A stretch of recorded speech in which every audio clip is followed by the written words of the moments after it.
আজ হঠাৎ করে একটু বুন্দিয়া খেতে ইচ্ছা করলো, কিন্তু আমি যেখানে থাকি এখানে বুন্দিয়া তেমন একটা পাওয়া যায় না। তো ভাবলাম বাসাতেই তৈরি করে ফেলি।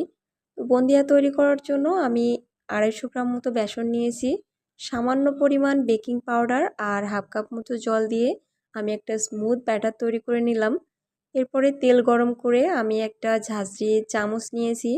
তো চামচের উপরে আমি ব্যাটারটা দিয়ে দিলাম। আমি কিন্তু কোনো প্রকার ঝাঁকাঝাঁকি করিনি, তারপরেও বুন্দিয়াগুলো বেশ সুন্দর শেপ তৈরি হয়ে গিয়েছে। তো সবগুলো বুন্দিয়া আমি এইভাবে তৈরি করে নিব। অনেক সময় দেখা যায় চামচের উপরে রাখলে বুন্দিয়ার শেপগুলো হয় না বা সহজে পড়তে চায় না, তখন বেশি ঝাঁকাঝাঁকি করতে হয় আর বুন্দিয়ার শেপটা ওই সময় নষ্ট হয়ে যায়। তো ব্যাটারটা যদি ঠিকঠাক মতো হয় সেক্ষেত্রে বুন্দিয়াগুলো একদম পারফেক্টভাবে হয়ে যায়।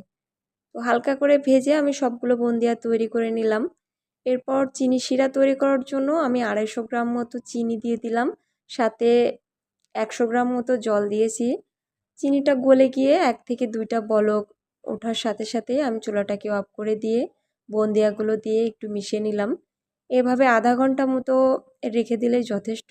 সবটুকু চিনি শিরা শোষণ করে বুন্দিয়াগুলো একদম সফট হয়ে আসবে, সাথে একদম পারফেক্ট ঝরঝরা হবে।